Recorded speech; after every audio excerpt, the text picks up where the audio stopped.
নির্মাণ কাজ বন্ধ থাকায় বিআরটি প্রকল্প যেন গলার কাটা, নতুনভাবে প্রকল্পের মূল্যায়নের তাগিদ বিশেষজ্ঞদের।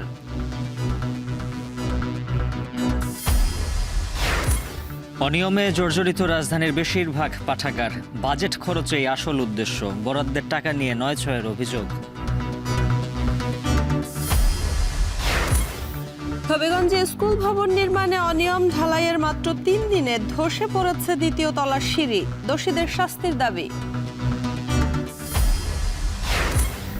হত্যা চেষ্টার শঙ্কায় যুদ্ধবিরতির পরও আত্মগোপনে আয়াতুল্লাহ খামেনি, প্রকাশ্যে এসে হতে পারেন নতুন চ্যালেঞ্জের মুখোমুখি।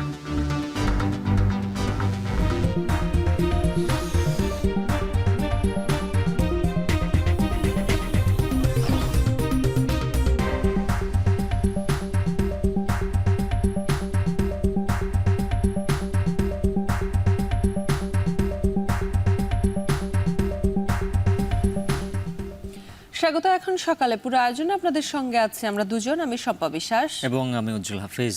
গাজীপুর থেকে বিমানবন্দর এলাকার বাসিন্দাদের গলার কাটা হয়ে ওঠা বিআরটি প্রকল্পের মেয়াদ শেষ। এক যুগের বেশি সময় পার হলেও শেষ হয়নি কাজ। স্টেশন, ব্রিজ ও ওভারপাস নির্মাণের কাজ মাঝপথেই স্থগিত। সপ্তম দফায় মেয়াদ বাড়ানোর আবেদন করা হয়েছে। পরিকল্পনা মন্ত্রণালয় বলছে প্রকল্পটি শেষ করতে প্রয়োজন আরও ৩,০০০ কোটি টাকা। বিশেষজ্ঞদের মতে প্রকল্পটি আদৌ শেষ করা সম্ভব কিনা তা নতুনভাবে মূল্যায়ন করা দরকার। আরও জানাচ্ছেন শাহাদাত অব্র।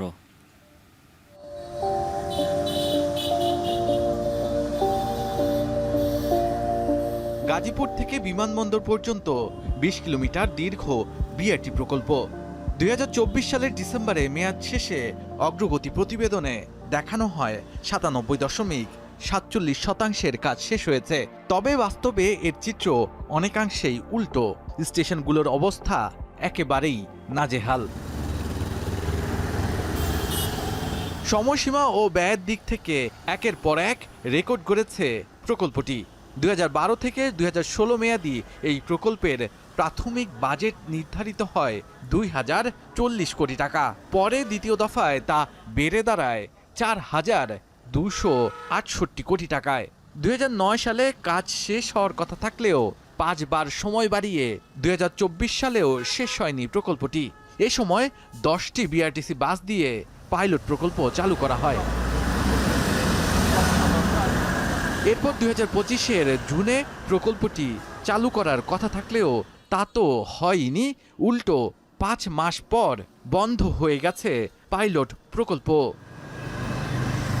এই শিববাড়ি স্টেশনটি পুরোপুরি এখন পরিণত হয়েছে একটি গাড়ি রাখার জায়গায়, যেখানে কিনা থাকার কথা ছিল বিআরটি প্রকল্পের বাস, কিন্তু সেখানে এসে আমরা লক্ষ্য করেছি কেবলই অন্যান্য গাড়ি। পাইলট প্রকল্প গত বছর যেটি চালু করা হয়েছিল সেটিও এখন কেবলই খাতা ও কলমে সীমাবদ্ধ রয়ে গেছে। অবৈধ গাড়ি পার্কিং ও জায়গা দখল করে গ্যারেজের কাজ করতেও দেখা যায় স্টেশনে।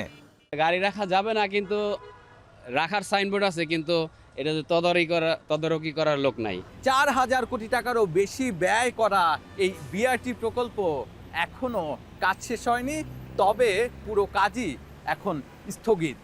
এই প্রকল্প আবারও ব্যয় বাড়িয়ে শুরু করা হবে কিনা, কিংবা শেষ করার সিদ্ধান্ত নেবে কিনা সরকার, সেটি এখন বড় প্রশ্ন হয়ে দাঁড়িয়েছে।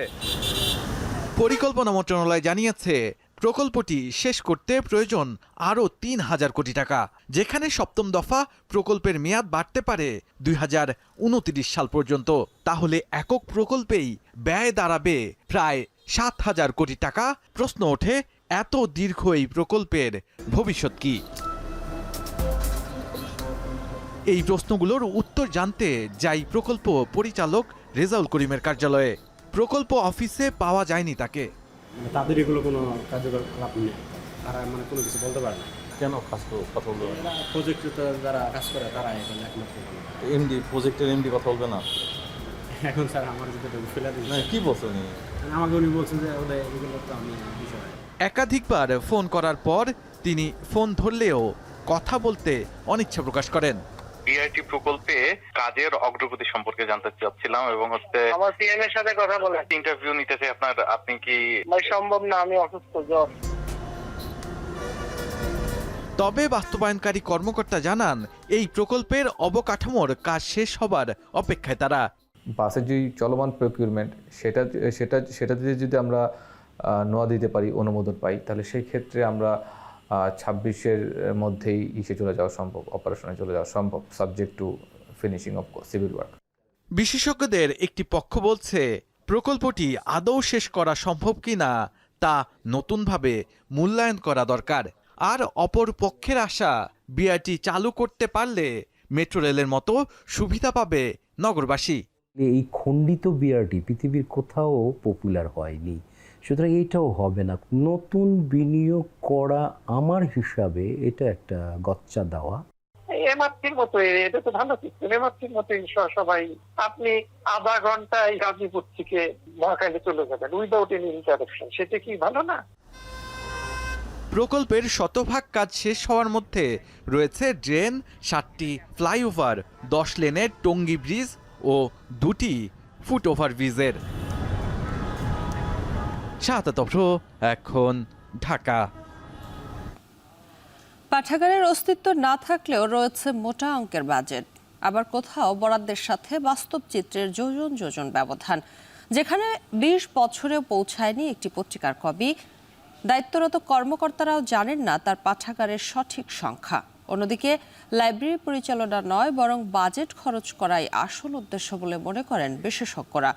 2 সিটি কর্পোরেশনের পাঠাগারগুলোর অব্যবস্থাপনার অনুসন্ধান করেছেন অভিজিৎ শান্ত।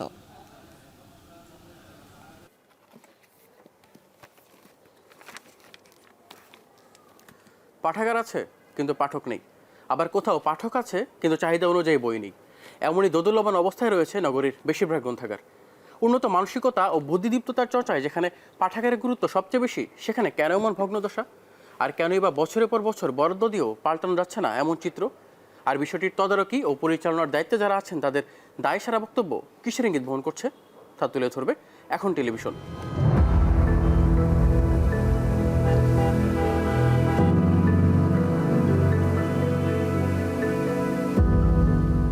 বাইরে নেই কোনো সাইনবোর্ড, দেয়ালেও ফাটল, দেখে মনে হবে একটি পরিত্যক্ত ভবন।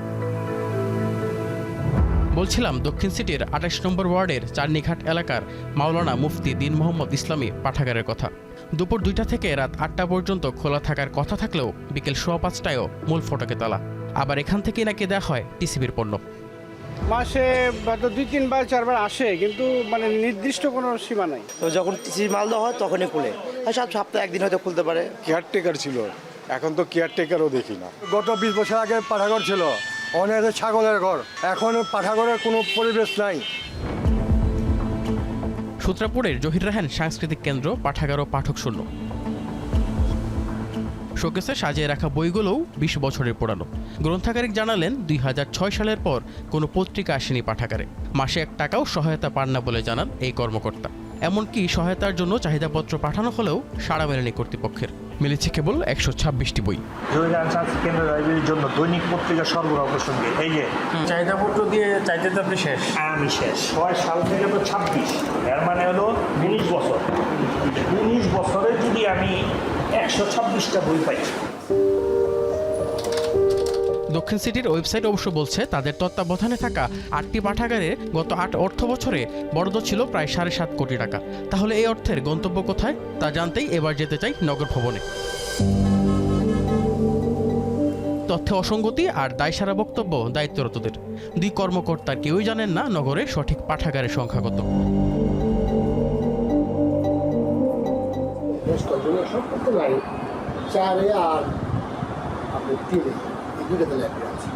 এখন কয়টা পাঠাগার আছে আপনার? অনেক পাঠাগার আছে, বাস্তবে কিছু পাঠাগার কি জানা। প্রধান সমাজ কল্যাণ ও বস্তি উন্নয়ন কর্মকর্তা মুবাশির হাসান জানান, পাঠাগার কাগজে কলমে তার অধীনে থাকলেও বাস্তবে কিছুই নেই, কারণ মানুষ নাকি আর সেখানে যায় না। উল্টো লাইব্রেরিগুলোর রুগ্ন দশার দায় চাপিয়ে দিলেন গণগ্রন্থাগারের ওপর। পাঠাগার শুধু ঢাকা সিটি কর্পোরেশনের দায়িত্ব, পাঠাগারের দায়িত্ব আসলে কার? গণগ্রন্থাগার, তার জন্য আলাদা একটা সংস্থা করা হয়েছে। আমি এটা আসলে পাঠাগার নীতিমালাও করতেছি, বাংলাদেশে নাই। মুবাশশির হাসানের এই দাবির অসারতা ফুটে উঠল গণগ্রন্থাগার অধিদপ্তরের উপপরিচালকের কথায়। আমার মতামত তো আমি অলরেডি বলে ফেলেছি আর কি, এটা হলো তাদেরই এখতিয়ার। হ্যাঁ, এটি তো আসলে সত্য নয়। আমি তো আপনাকে মানে একদম এক্সপ্লেন করে বুঝাই দিলাম যে এটা একটি সংস্কৃতি মন্ত্রণালয়ের একটি অধিদপ্তর। দক্ষিণের চেয়েও নাজুক উত্তর সিটির চিত্র।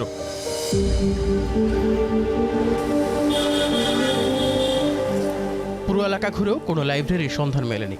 সংশ্লিষ্ট সূত্র অনুযায়ী এখানে একটি পাঠাগারেরও অস্তিত্ব নেই, অথচ গ্রন্থাগার খাতে চলতি অর্থ বছরে প্রায় 2.25 কোটি সহ শেষ 10 বছরে বরাদ্দ দেওয়া হয় 19 কোটি টাকার বেশি। এখন এটাই তো আমাদের সঠিক জবাবদিহিতার অভাবেই পাঠাগারের মতো গুরুত্বপূর্ণ প্রতিষ্ঠান ধ্বংস হচ্ছে বলে মন্তব্য করেছেন ঢাকা বিশ্ববিদ্যালয়ের এই অধ্যাপক। তার মতে উন্নয়ন নয়, বাজেট খরচ করাই প্রধান উদ্দেশ্য, যাতে আদতে তছরূপ হচ্ছে রাষ্ট্র ও জনগণের সম্পদ। অর্থাৎ সিটি কর্পোরেশন যখন দায়হীন দায়িত্ব পালন করে কিংবা এই জবাবদিহিতার ক্ষেত্রে যখন যথেষ্ট ঘাটতি থাকে এবং এই ঘাটতির মধ্য দিয়ে পাঠাগারকে টিকিয়ে রেখে বাজেট যে অন্যায়ভাবে কিংবা নিয়ম বহির্ভূতভাবে যে খরচ করার যে অবস্থাগুলো দাঁড়িয়েছে, এক্ষেত্রে যথেষ্ট ব্যবস্থা গ্রহণ করা দরকার। আসলে পাঠাগারকে ধরে রেখে সেখান থেকে বাজেট জোচ্চুরি করা অথবা বাজেট আত্মসাৎ করা, এই জায়গা থেকে বেরিয়ে আসতে হবে। তরুণ প্রজন্মের মুঠোফোন আসক্তি, পাঠে অনভ্যাস ও পাঠক খরার উদাহরণ দিলেও বাজেটের যথাযথ ব্যয়ের ব্যর্থতা বা দায়িত্বে অবহেলার দায় কি এড়াতে পারে সিটি কর্পোরেশন? অভিজিৎ শান্ত, এখন, ঢাকা। ঢাকার ধামরায় অবস্থিত সাবেক 2 সংসদ সদস্য বেনজির আহমদ ও এম.এ. মালেকের বাড়িগুলো এখন অনেকটাই ভুতুড়ে। একসময় জমজমাট থাকলেও এখন জনমানব শূন্য পরিবেশ। বৈষম্য বিরোধী ছাত্র আন্দোলনে ছাত্র জনতা হত্যায় একাধিক মামলার আসামি হয়ে দীর্ঘদিন পলাতক প্রতাপশালী নেতারা। স্থানীয়রা বলছেন, ক্ষমতার দাপটে একসময় এলাকায় ত্রাসের রাজত্ব চালিয়েছে আওয়ামী লীগ সরকারের আমলের ক্ষমতায় থাকা 2 এমপি। দ্রুত তাদের বিচারের দাবি জানিয়েছেন তারা। আরও জানাচ্ছেন হুমায়ুন কবির। একসময় এই বাড়িগুলোতে নেতাকর্মী সহ হাজারো মানুষের ভিড় লেগে থাকতো, প্রভাব প্রতিপত্তি ছিল দৃশ্যমান, কিন্তু এখন তা নীরব। সরকার পতনের পর বাড়িগুলোতে যেন পড়েনি কারো পা। এই বাড়িগুলো ঢাকা 20 আসনের সাবেক সংসদ সদস্য বেনজির আহমেদ ও এম.এ. মালেকের। দুজনের বিরুদ্ধেই রয়েছে হত্যা মামলা, দুর্নীতি ও অনিয়ম সহ একাধিক অভিযোগ। এরই মধ্যে এম.এ. মালেক গ্রেপ্তার হয়ে জামিনে মুক্ত হলেও এলাকায় ফেরেননি কেউই। সংসদ সদস্য বেনজির আহমেদ এবং মালেক সাহেব যে সমস্ত দুর্নীতি এবং অপকর্ম ধামরাইতে করেছেন এবং ধামরাইয়ের উন্নয়নের সমস্ত টাকা পয়সা লুটপাট করে দেশের বাইরে নিয়ে গেছেন টাকা পয়সা। বিগত 15 বছর যে ধামরাইবাসী যে দুর্নীতি দেখেছে, আমরা ভবিষ্যৎ প্রজন্ম যারা আছে চাবো না যে আগামীবার এই দুর্নীতিগুলো হোক। এলাকাবাসী বলছেন, ক্ষমতার দাপটে একসময় এলাকায় ত্রাসের রাজত্ব চালিয়েছিল আওয়ামী লীগের এই 2 এমপি। দীর্ঘদিন ধরে তাদের লুটপাট, সরকারি অর্থ আত্মসাতে উন্নয়নের মুখ দেখেনি ধামরাইবাসী। ক্ষমতার নামে মানুষকে লুটপাট করেছে। বিভিন্ন সময়ে তারা, বিশেষ করে বেনজিরের কথা যদি বলা হয়, বেনজির সাহেব মালয়েশিয়ার লুট পাঠানোর কথা বলে প্রায় 20,000 কোটি টাকা লুটপাট করেছে। দখলবাজি করছে, চাঁদাবাজি করছে এবং সন্ত্রাসের সাথে নৈরাজ্য তৈরি করছে। যারা এই দুর্নীতি করেছে এদের আমরা সুষ্ঠু বিচার চাই। পুলিশ বলছে, ধামরাই থানায় সাবেক এই 2 এমপির বিরুদ্ধে একাধিক মামলা রয়েছে, তাদের বিরুদ্ধে দ্রুতই ব্যবস্থা নেওয়া হবে। বেনজির আহমেদ এবং এম.এ. মালেক, এদের বিরুদ্ধে অত্র থানায় একাধিক মামলা রয়েছে। ইতিপূর্বে এম.এ. মালেককে গ্রেপ্তার করা হয়েছে এবং 5ই আগস্টের পর থেকে বেনজির আহমেদ পলাতক রয়েছে। তাদেরকে আইনের আওতায় আনার জন্য আমাদের একাধিক টিম কাজ করেছে। ক্ষমতার বলয়ে থেকে অনিয়মকে নিয়মে পরিণত করা এই রাজনীতিবিদরা আইনের আওতায় এলে তা সমাজের জন্য ইতিবাচক বার্তা দেবে বলে মনে করছেন সচেতন নাগরিকরা। হুমায়ুন কবির, এখন, ধামরাই। দফায় দফায় কাজের মেয়াদ বাড়িয়েও শেষ হয়নি সিলেটের গোয়াইনঘাট শালুটিকর রাস্তার মেরামত কাজ। গত 3 বছরে 10 কিলোমিটার রাস্তার মেরামত কাজ শেষ হয়েছে মাত্র 50%। ফলে ভোগান্তির শেষ নেই পর্যটন এলাকা গোয়াইনঘাটের 4 লাখ মানুষের। অভিযোগ রয়েছে, সংশ্লিষ্ট ঠিকাদারি প্রতিষ্ঠান এবং প্রকৌশল বিভাগের গাফিলতির কারণেই এমন দুরবস্থার সৃষ্টি হয়েছে। এর সত্যতা মিলেছে দুদকের অভিযানেও। আর জানাচ্ছেন গুলজার আহমেদ, ছবি তুলেছেন সেলিম মিয়া। সিলেটের শালুটিকর গোয়াইনঘাট সড়ক দীর্ঘদিন সংস্কার না হওয়ায় খানাখন্দ আর ভাঙাচোরা রাস্তা যেন দুর্ঘটনার ফাঁদে পরিণত হয়েছে। সড়কে চলাচলকারী বাসিন্দারা বলছেন, চলাচল অনুপযোগী এমন সড়কে ভোগান্তির শেষ নেই তাদের। গাড়ি লইয়া চলাফেরা খুবই কষ্ট হয়, পানি জমি যায়, গাড়ি নষ্ট হয়, উঠা যায় না, যাত্রীরও কষ্ট হয় এবং গাড়ি ঘোড়ার অবস্থা বেশ ভালো থাকে না। যে কাজ করে ও কাজ আমরা ভাঙিয়ে যায় আর কি, তো আমরা অভিযোগ করি, অভিযোগ করলে তো আমরা কেউ পাই না। এমন বাস্তবতায় 2024 সালে দুটি প্যাকেজে 10 কিলোমিটার সড়কের সংস্কার ও নির্মাণ কাজ শুরু করে ঢালি ও দেলোয়ার হোসেন কনস্ট্রাকশন। তবে 2.5 বছরে কাজ শেষ হয়েছে মাত্র 50%। কাজ শুরুর কয়েক মাসের মধ্যেই সড়কে ভাঙন শুরু হয় নতুন করে। স্থানীয়রা বলছেন, নিম্নমানের সামগ্রী ব্যবহার ও তদারকি না করায় এমন অবস্থা তৈরি হয়েছে। আতঙ্কের মধ্যে আছে যে কন্ট্রাক্টর কাজ শেষ করার পরে যে রডগুলো বাইর হবে, তখন আমরা গাড়ি নিয়ে আসল মুখিরা 2 দিন কাজ করে 2 মাস কাজ বন্ধ থাকে, এরকম চলতেছে এখন। বিভিন্ন অভিযোগের প্রেক্ষিতে বৃহস্পতিবার সরেজমিনে অনুসন্ধান করে অভিযোগের সত্যতাও পায় দুর্নীতি দমন কমিশন।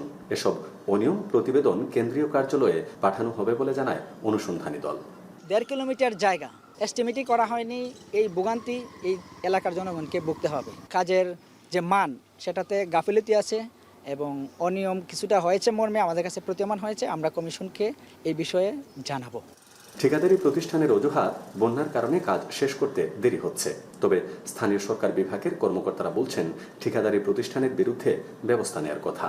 দৃষ্টিগোচরে আসছে, আমাদের কর্তৃপক্ষ জানাইছে, আমরা এটা সংশোধন করে দেবো যতটুকু ত্রুটি বিচ্যুতি আছে, এবং কাজটা আমরা দ্রুত সময়ের মধ্যে উঠানোর চেষ্টা করবো। কিন্তু বন্যা এই এলাকায় বেশি, এটির জন্য আমাদের কাজটা দেরি হচ্ছে। গভর্নমেন্টের নিয়ম অনুযায়ী তোমাকে আমরা জরিমানা করবো এবং তোমার কাজ লাইসেন্স ডিবার হবে মিনিমাম 2 ইয়ার্স। এই চিঠিও আমরা ঠিকাদারকে দিয়ে দিছি, একেবারে লিখিত দিছি, এবং কাজের ধীরগতির জন্য অনেকবার চিঠি দেওয়া আছে। ভঙ্গুর রাস্তার কারণে ক্ষতিগ্রস্ত হচ্ছে পর্যটন খাত, যার নেতিবাচক প্রভাব পড়েছে অর্থনীতিতেও। গোয়াইনঘাট শালুটিকর এই রাস্তার বেহাল দশার কারণে স্থানীয়রা যেমন ক্ষতিগ্রস্ত, তেমনি ক্ষতিগ্রস্ত এই রাস্তায় চলাচলকারী পর্যটকরাও। তবে রাস্তার ভঙ্গুর অবস্থার কারণে পর্যটক সংখ্যা এখন কমে গেছে, যার ফলে বড় ধরনের একটা নেতিবাচক প্রভাব পড়ছে উপজেলার পর্যটন শিল্পে। তাই স্থানীয়রা বলছেন, আগামী বর্ষা মৌসুম শুরু হওয়ার আগেই যদি উন্নয়ন কাজ শেষ না হয়, তাহলে যোগাযোগ ব্যবস্থার পাশাপাশি অর্থনৈতিকভাবেও ক্ষতিগ্রস্ত হবেন এই এলাকার মানুষজন। গুলজার আহমেদ, এখন গোয়াইনঘাট, সিলেট। হবিগঞ্জের বাহুবলে স্কুল ভবন নির্মাণে অনিয়ম ও নিম্নমানের সামগ্রী ব্যবহারের অভিযোগ উঠেছে। ঢালাইয়ের মাত্র 3 দিনে ধসে পড়েছে 2য় তলার সিঁড়ি। উপজেলা প্রকৌশল অধিদপ্তর বলছে, ডিজাইন বহির্ভূত নির্মাণ ও ত্রুটির বিষয়ে আগেই চিঠি দেওয়া হয়েছিল ঠিকাদারকে।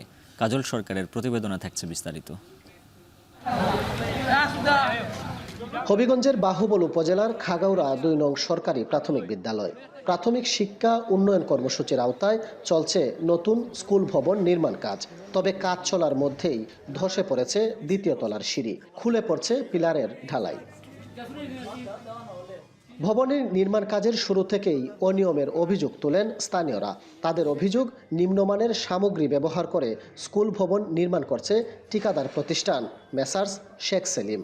এ নিয়ে ঠিকাদারের লোকজনের সাথে গ্রামবাসীর কথা কাটাকাটিও হয়েছে। সিঁড়ি দইটা নিজেই পড়ে গেছে। কাজটা করা হয়েছে, কাজটার আমাদের সব জালিয়াতি। সিমেন্টের বাগ একবারে কম, রড বড় দিয়ে বানছে, এটা 2 নম্বরই, সব 2 নম্বরই। একটা কলমে 5 থেকে 6 ফুটের ভিতরে কোনো একটা রিং নাই। যদি 5 থেকে 6 ফুটের ভিতরে একটা রিং থাকে না, তাহলে এই বিল্ডিং দিয়া আমরা কতটুকু নিরাপত্তা থাকতে পারি। এদিকে উপজেলা প্রকৌশল অধিদপ্তরের পরিদর্শনেও ধরা পড়েছে অনিয়মের চিত্র।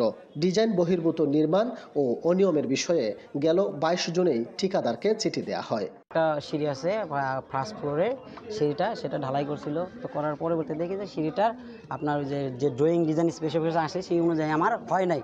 সেক্ষেত্রে আমি যাই ঠিকাদারকে চিঠি করে দিই যে আপনি এটা ভেঙে পুনরায় ড্রয়িং ডিজাইন স্পেসিফিকেশন মোতাবেক করেন। সেই কারণে আমরা চিঠি দিয়ে দিছি। কাজের ত্রুটির বিষয়টি স্বীকার করেছেন ঠিকাদার প্রতিষ্ঠানের মালিক তুষার চৌধুরী। তার দাবি, একটি ধাপ কম হওয়ায় ধসে পড়েছে সিঁড়িটি। সিঁড়ির ধাপ যতগুলো থাকার দরকার, সিঁড়ির ধাপ একটি কম হওয়াতে স্পেসিফিক ডিজাইন বহির্ভূত হয়েছে। ভুল মানুষেরই হয়, এমনিতেই এটা ভাঙে ফেলার কথা ছিল। শিশুদের জন্য নির্মিত এই বিদ্যালয় ভবন কতটা নিরাপদ, সেই প্রশ্ন স্থানীয়দের। দ্রুত দোষীদের বিরুদ্ধে ব্যবস্থা নেয়ার দাবি তাদের। কাজল সরকার, এখন হবিগঞ্জ। জামালপুরের পাইকারি বাজারে চড়া মাছের দাম সপ্তাহের ব্যবধানে কেজিতে বেড়েছে 20 থেকে 50 টাকা। এ বিষয়ে আরো জানাতে শহরের রশিদপুর পাইকারি মাছের বাজার থেকে যুক্ত হচ্ছেন জুয়েল রানা। জুয়েল, মাছের দাম বাড়ার কারণ কি বলছেন ব্যবসায়ীরা?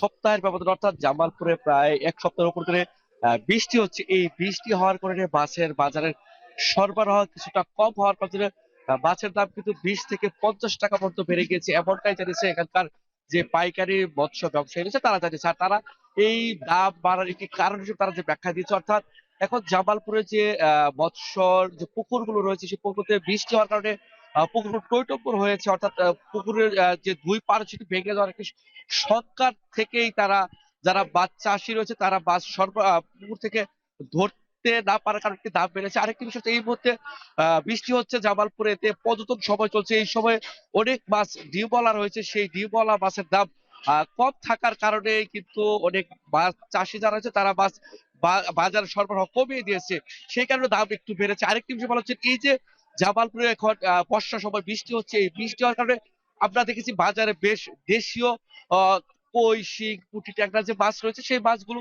বাজারে আসে। এই মাছগুলোর দামও কিন্তু তুলনামূলক একটু বেশি মনে হচ্ছে, যেহেতু বাজারে আসার পরও বলা চলেছে এই যে মাছ মানুষ কিনছে তারপরেও দামটা ক্রয় ক্ষমতার বাইরে ইতিমধ্যে চলে গিয়েছে। আরেকটি বিষয় হচ্ছে এই যে হাটটি প্রতিদিন ফজরের পর থেকে শুরু হয়ে চলে 8টা মতো হাটটি চলে। এই হাটে 20 থেকে 30 লক্ষ টাকার মাছ কিন্তু প্রতিদিন কেনা বেচা হয়েছে। জামালপুরের মাছের বাইরেও কিন্তু আপনার বগুড়া, সিরাজগঞ্জ, দিনাজপুর থেকে কিন্তু এই হাটে মাছের যারা ব্যবসায়ী রয়েছে পাইকারি তারা কিন্তু মাছগুলো রাতেই নিয়ে আসে এবং ফজরের পর থেকে বাজারে কিন্তু একটু কেনা বেচা শুরু হয়ে থাকে। আর আজকে যদি আমি মাছের একটু দাম একটু আমার যে দর্শক রয়েছে তাদেরকে জানিয়ে দিই, অর্থাৎ আজকে বড় জাতের যে রুই মাছের সেটি বিক্রি হচ্ছে 280 থেকে 290 টাকা পর্যন্ত বিক্রি হচ্ছে, অর্থাৎ বলা হচ্ছে গত সপ্তাহে কিন্তু সেই মাছ কিন্তু 250 থেকে 260 টাকায় বিক্রি হচ্ছে, সেটি কিন্তু সপ্তাহের ব্যবধানে এখন 290 থেকে 300 টাকা কেজি পর্যন্ত বিক্রি হচ্ছে। অর্থাৎ পাঙ্গাস বিক্রি হচ্ছে 120 থেকে 140 টাকা কেজি ধরে, রুই মৃগেল বিক্রি হচ্ছে 190 থেকে 220 টাকা কেজি ধরে। অর্থাৎ এই যে সপ্তাহের ব্যবধানে মাছগুলো কিন্তু প্রত্যেক মাছ কেজিতে 20 থেকে 50 টাকা মতো বেড়ে গেছে। আর যদি দেশীয় যে মাছ রয়েছে সেই মাছের দাম যদি বলি, অর্থাৎ আজকে কই মাছ বিক্রি হচ্ছে 120 থেকে 130-40 টাকা মতো। এই ছিল জামালপুর থেকে আমার কাছে সবশেষ মাছের বাজারের তথ্য। সম্পা।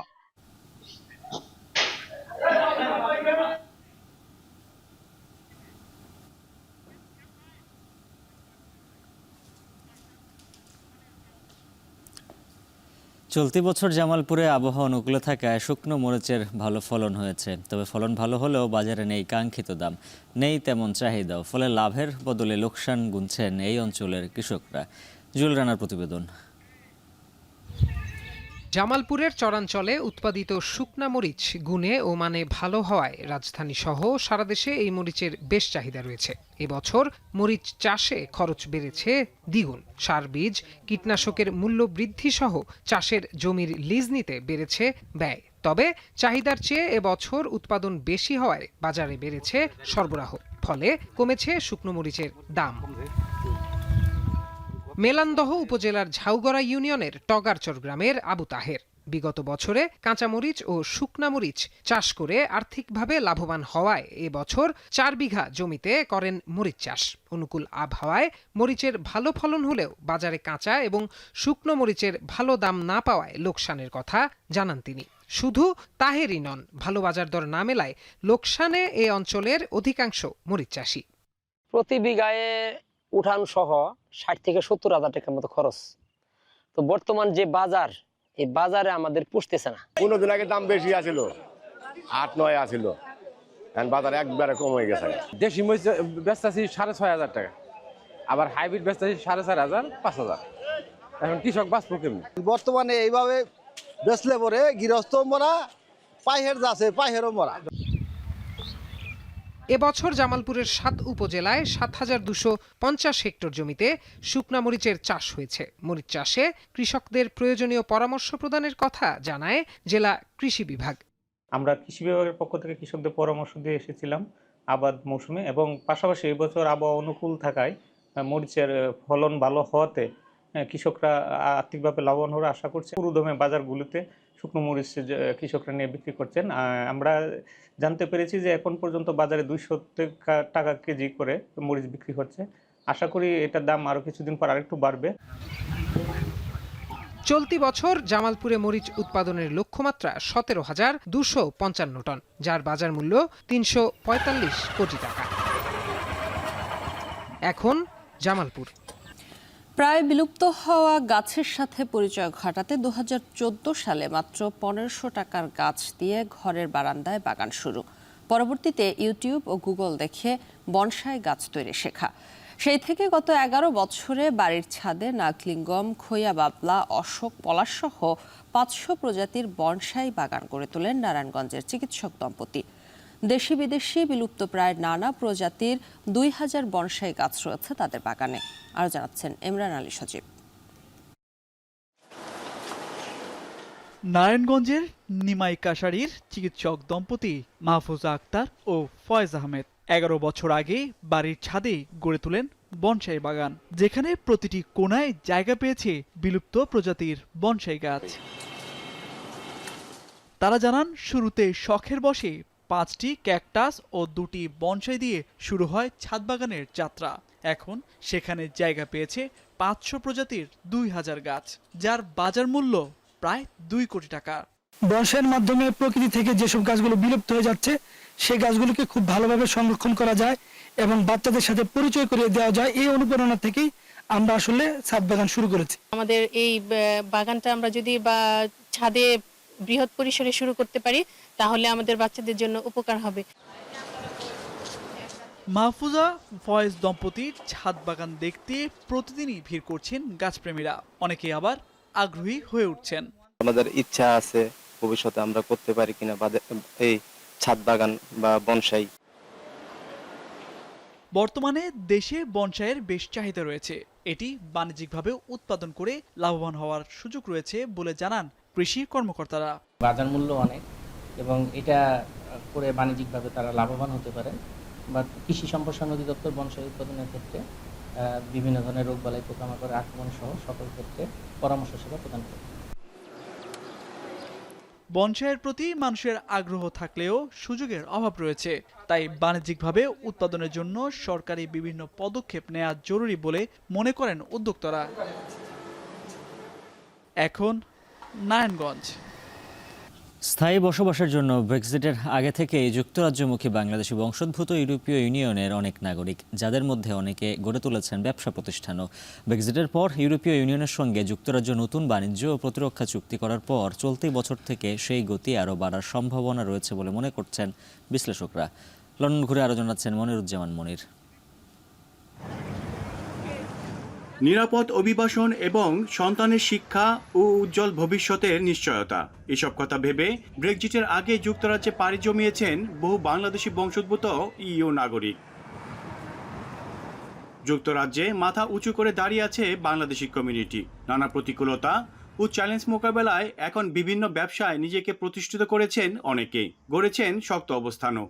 আমি এখানে আসার পরে লেখাপড়া করে এখানে একটা অ্যাকাউন্টেন্সি কমপ্লিট করছি, এখন প্রফেশনাল অ্যাকাউন্টেন্ট, এবং অ্যাকাউন্টসি এই মাধ্যমে আমি ওভারঅল শুধু ইউরোপিয়ান কমিউনিটির সমস্ত বাংলাদেশি কমিউনিটিকে এখানে সার্ভিস দিতে পারছি। শুরু থেকে বিজনেস করার ইচ্ছা ছিল এবং আমি বিজনেস শুরুও করেছি এবং যথেষ্ট সফলতাও পেয়েছি বিজনেসে আজ, এবং আরো ভালো কিছু করার ইচ্ছা আমার রয়েছে। জাপানিজ এবং ইটালিয়ান কুজিন একটা ফিউশন আমরা করেছি। ব্রিটিশ কমিউনিটি, বাংলাদেশি কমিউনিটি সহ অন্যান্য সব কমিউনিটির মানুষ এখানে আসছেন, তারা এনজয় করছেন। ব্রেক্সিটের দীর্ঘ প্রায় 1 দশক পর চলতি বছর ইইউ যুক্তরাজ্যের মধ্যে ফলপ্রসূ চুক্তি ও আলোচনা হওয়ায় নতুন সম্ভাবনা তৈরি হয়েছে বলে মনে করছেন আইন বিশেষজ্ঞরা। এতে বাংলাদেশি বংশোদ্ভূত ইউরোপীয় ইউনিয়নের নাগরিকরা আরও যুক্তরাজ্যমুখী হবে বলে ধারণা করা হচ্ছে। ইউথ মোবিলিটি স্কিমের মাধ্যমে যেটা হচ্ছে যে ইউরোপ থেকে 18 থেকে 30 বছরের লোকজন এখানে আসতে পারবে, কাজ করতে পারবে বিনা বাধায়, তারপর পড়াশোনা করতে পারবে, ব্যবসা বাণিজ্য করতে পারবে। ঐতিহাসিক ব্রেক্সিটের মাধ্যমে 2020 সালে ছিন্ন হয় যুক্তরাজ্য ও ইইউর 47 বছরের সম্পর্ক। তবে ইউথ মোবিলিটি স্কিম আলোচনার মাধ্যমে শুরু হতে যাচ্ছে নতুন সম্পর্ক। চলতি বছর ইতিমধ্যেই নতুন বাণিজ্য ও প্রতিরক্ষা চুক্তিও করেছে ইউরোপীয় ইউনিয়ন ও যুক্তরাজ্য। ইউরোপিয়ান বাংলাদেশিরা যুক্তরাজ্যে এসে নানা প্রতিকূলতা কাটিয়ে এখন বিভিন্নভাবে প্রতিষ্ঠিত। তারা জানিয়েছেন সন্তুষ্টির কথাও। ব্রেক্সিটের পর সম্প্রতি ইইউ এবং ইউকের মধ্যে আলোচনাকে ইতিবাচক হিসেবে দেখছেন বিশ্লেষকরা। তারা মনে করছেন উভয় পক্ষের স্বার্থ সংশ্লিষ্ট বিষয়ে হতে পারে নতুন দুয়ারের উন্মোচনা। মনিরুজ্জামান মনির, এখন, লন্ডন, যুক্তরাজ্য। আয়াতুল্লাহ আলী খামেনি প্রকাশ্যে না আসায় ইরান জুড়ে উদ্বেগের মধ্যে বুধবার প্রচার করা হয় নতুন ভিডিও বার্তা। তবে যুদ্ধবিরতিতে 2 দিন পেরিয়ে গেলেও জানা যায়নি কোথায় আছেন দেশটির সর্বোচ্চ নেতা। এ অবস্থায় বিশ্লেষকরা ধারণা করছেন যখন জনসমক্ষে বেরিয়ে আসবেন তখন ভিন্ন এক জাতি পাবেন খামেনি। অনেকেও মনে করছেন আগের চেয়েও আরও কয়েক গুণ জোরালো ভূমিকা নিতে পারে ইরানের বর্তমান শাসন ব্যবস্থা। আরও জানাচ্ছেন তৌহিদুর রহমান। ইরানের পারমাণবিক কর্মসূচির অগ্রযাত্রাকে হুমকি মনে করে 13 জুন আক্রমণ শুরু করে ইসরায়েল। 21 জুন দেশটির 3টি পারমাণবিক স্থাপনায় হামলা চালায় যুক্তরাষ্ট্রও। পাশাপাশি তেল আবিব, ওয়াশিংটন হুমকি দেয় খামেনি শাসন ব্যবস্থা পরিবর্তনের। এসবকে পাত্তা না দিয়ে ইসরায়েলকে তো বটেই, যুক্তরাষ্ট্রকেও দাঁত ভাঙা জবাব দিতে কাতার ও ইরাকে থাকা মার্কিন ঘাঁটিতে ক্ষেপণাস্ত্র হামলা চালায় ইরান। পরে 24 জুন যুদ্ধবিরতির ঘোষণা দেন মার্কিন প্রেসিডেন্ট ডোনাল্ড ট্রাম্প। যুদ্ধবিরতির পর এখনও জনসম্মুখে আসেননি ইরানের সর্বোচ্চ নেতা আয়াতুল্লাহ আলী খামেনি। সব মিলিয়ে প্রায় 1 সপ্তাহ ধরে লোকচক্ষুর অন্তরালে তিনি, যা নিয়ে উদ্বিগ্ন দেশবাসী। হচ্ছে খবরের শিরোনামও। ঠিক এমন সময় বুধবার সামাজিক যোগাযোগ মাধ্যম এক্সে এক বিবৃতি দিয়েছেন খামেনি। এর কিছুক্ষণ পরই রেকর্ড করা একটি ভিডিও বার্তাও সামনে আসে, যেখানে দৃঢ়কণ্ঠে খামেনি দাবি করেন ইসরায়েলের বিরুদ্ধে যুদ্ধে বিজয়ী হয়েছে ইরান। এমনকি এই যুদ্ধের মাধ্যমে তার দেশ যুক্তরাষ্ট্রকে চপেটাঘাত করেছে বলেও মন্তব্য করেন 86 বছর বয়সী এই নেতা। یکی از پایگاه‌های مهم آمریکا در منطقه پایگاه العدید সশরীরে সামনে না এলেও খামেনির এই ভিডিও বার্তায় কিছুটা স্বস্তিতে ইরানের জনগণ। যুদ্ধবিরতি হলেও এখনও ষড়যন্ত্র ও হত্যা চেষ্টার শঙ্কায় তিনি আত্মগোপনে রয়েছেন বলে ধারণা করা হচ্ছে। এই অবস্থায় বিশ্ববাসীর কৌতূহল, ঠিক কবে নাগাদ প্রকাশ্যে আসবেন ইরানের সর্বোচ্চ এই নেতা? এমন পরিস্থিতিতে বিশ্লেষণধর্মী খবর প্রকাশ করেছে ব্রিটিশ সংবাদ মাধ্যম বিবিসি, যেখানে বলা হয় যখন অথবা যদি আত্মগোপন থেকে বেরিয়ে আসেন তখন নতুন চ্যালেঞ্জ কিংবা নতুন যুগেরও মুখোমুখি হতে পারেন খামেনি। কারণ হিসেবে বলা হয় যুক্তরাষ্ট্র ও ইসরায়েলের আক্রমণে পারমাণবিক ও সামরিক অবকাঠামোর ক্ষতি ছাড়াও অনেক শীর্ষ বিজ্ঞানী ও সামরিক কর্মকর্তা হারিয়েছে ইরান। প্রশ্ন উঠেছে ইরানের বর্তমান শাসন ব্যবস্থা নিয়েও।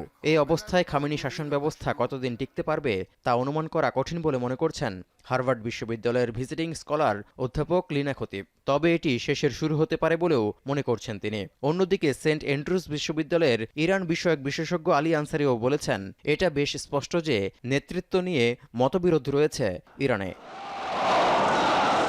বিশ্লেষকরা এও বলছেন যে অভ্যন্তরীণ বিরোধিতার মাধ্যমে খামেনির শাসন ব্যবস্থা পতনের সম্ভাবনা খুবই কম। যদি তাই হতো তাহলে টানা 40 বছর ক্ষমতা টিকিয়ে রাখতে পারতেন না তিনি। তাছাড়া ইসরায়েল ও যুক্তরাষ্ট্রের আক্রমণের পর ক্ষমতা ধরে রাখতে শাসক গোষ্ঠী এখন আরও বেশি জোরালো পদক্ষেপ নেবে বলেও মনে করা হচ্ছে। ইরানের সর্বোচ্চ এই নেতা হয়তো বয়সের দিক বিবেচনায় একজন যোগ্য উত্তরসূরি দেখে তার কাছে ক্ষমতা হস্তান্তর করবেন বলেও মনে করছেন বিশ্লেষকরা। তৌহিদুর রহমান, এখন, বিশ্ব। গ্রহণযোগ্যতা হারানোয় আন্তর্জাতিক পরমাণু শক্তি সংস্থা IAEA এর সঙ্গে সহযোগিতার সম্পর্ক ছিন্ন করার সিদ্ধান্ত নিয়েছে ইরানের পার্লামেন্ট।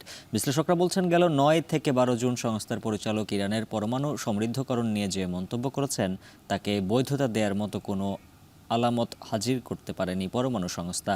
তেহরানের অভিযোগ সংস্থাটির বিতর্কিত রাজনৈতিক উদ্দেশ্য প্রণোদিত প্রতিবেদনকে তেহরানের পরমাণু প্রকল্পে হামলার লাইসেন্স হিসেবে ব্যবহার করেছেন ট্রাম্প ও নেতানিয়াহু।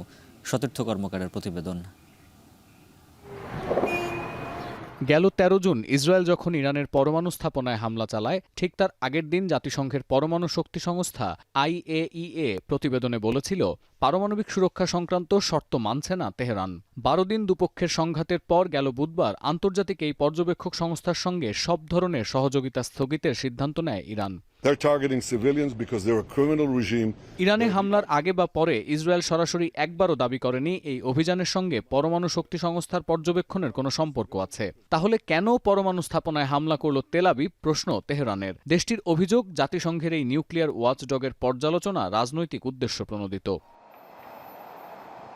এমন প্রেক্ষাপটে প্রশ্ন ওঠে, ইরানের পরমাণু প্রকল্প নিয়ে আসলে কি ভাবছে আন্তর্জাতিক পরমাণু শক্তি সংস্থা? ঠিক কি কারণে এই সংস্থার সঙ্গে সম্পর্ক ছিন্ন করতে চায় ইরান? ইরানের পরমাণু কর্মসূচি সম্পূর্ণ মূল্যায়নের প্রোটোকল না থাকলেও 2021 সালের চুক্তি অনুসারে নাতানজ ও ফোর্ডের মতো প্রকল্প নিয়মিত পর্যবেক্ষণ এবং যাচাইয়ের ক্ষমতা ছিল আন্তর্জাতিক পরমাণু শক্তি সংস্থার। 2023 সালে সংস্থাটি দাবি করে ফোর্দ পরমাণু প্রকল্পে 83% বিশুদ্ধ ইউরেনিয়ামের আলামত পাওয়া গেছে। গেল 9 জুন ভিয়েনায় সংস্থাটির পরিচালক আরও বলেন, তেহরানের বিধিনিষেধের কারণে দেশটিতে পারমাণবিক কর্মসূচি সম্পূর্ণ শান্তিপূর্ণ কিনা তা যাচাই করা সম্ভব হচ্ছে না। তবে বিস্ফোরক মন্তব্য আসে 12 জুন। 20 বছরে প্রথমবার ইরানের বিরুদ্ধে পরমাণু সমৃদ্ধকরণের শর্তভঙ্গের অভিযোগ আনে সংস্থাটি। যদিও 13 জুন হামলার পর পরমাণু সংস্থা সুর পাল্টে জানায় এই অভিযানের সঙ্গে ইরানের পরমাণু অস্ত্র তৈরির কোনো সম্পর্ক নেই। কিন্তু 22 জুন ইরানের পরমাণু প্রকল্পে হামলার আগে মার্কিন প্রেসিডেন্ট ও ভাইস প্রেসিডেন্ট দুজনেই আন্তর্জাতিক এই সংস্থার বয়ান সামনে এনেছেন একাধিকবার। বিশ্লেষকরা বলছেন 9 থেকে 12 জুন পরমাণু সংস্থার পরিচালক ইরানের বিরুদ্ধে পরমাণু সমৃদ্ধকরণের শর্তভঙ্গের যে অভিযোগ এনেছিলেন তার ভিত্তিতেই আন্তর্জাতিক সম্প্রদায়কে তোয়াক্কা না করে তেহরানের ভূখণ্ডে হামলা চালিয়েছে যুক্তরাষ্ট্র ও ইসরায়েল।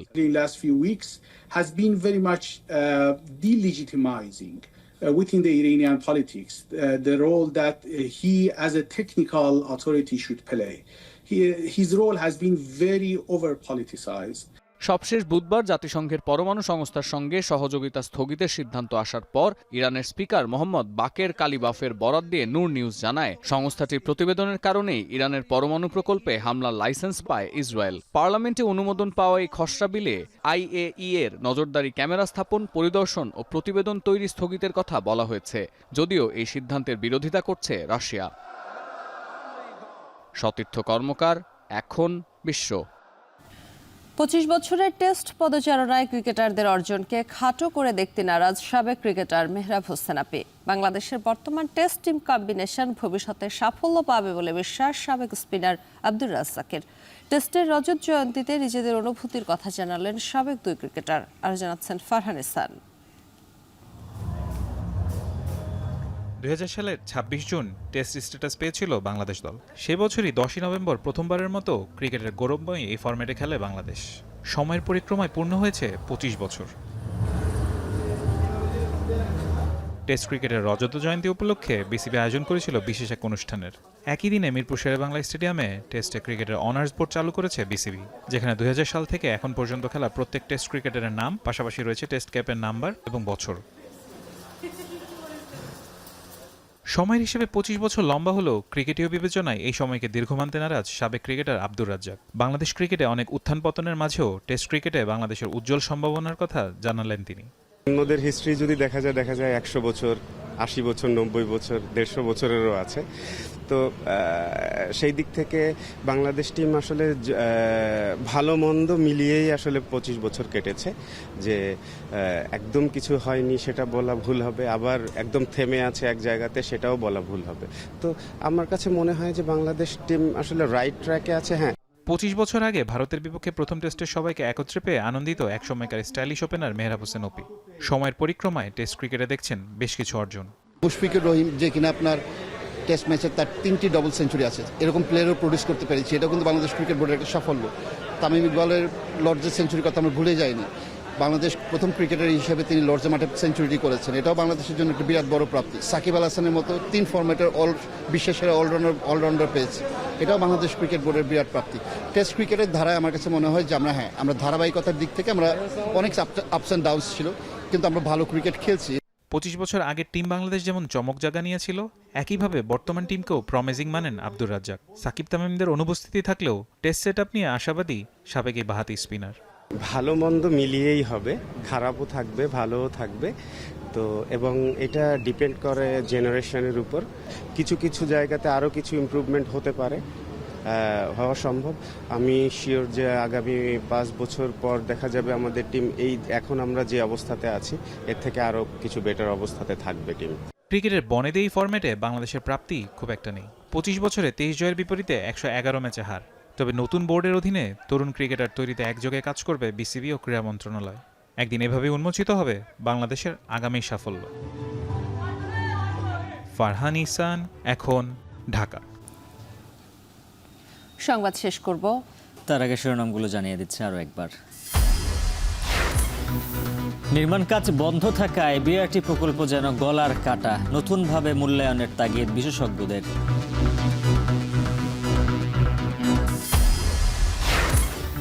অনিয়মে জর্জরিত রাজধানীর বেশিরভাগ পাঠাগার, বাজেট খরচই আসল উদ্দেশ্য, বরাদ্দের টাকা নিয়ে 9-6 অভিযোগ। হবিগঞ্জে স্কুল ভবন নির্মাণে অনিয়ম, ঢালাইয়ের মাত্র 3 দিনে ধসে পড়েছে দ্বিতীয় তলার সিঁড়ি, দোষীদের শাস্তির দাবি। এবং হত্যা চেষ্টার শঙ্কায় যুদ্ধবিরতির পরও আত্মগোপনে আয়াতুল্লাহ খামেনি প্রকাশ্যে এসে হতে পারে নতুন চ্যালেঞ্জের মুখোমুখি। আর এই ছিল এখন সকালের আয়োজন। এখন টেলিভিশন ওয়েবসাইটে দেখুন এখন.tv। এছাড়া এখন টেলিভিশন ফেসবুকে দেখতে ভিজিট করুন facebook.com/tv.এখন এবং ইউটিউবে এখন টেলিভিশন দেখতে ভিজিট করুন youtube.com/c/echontv।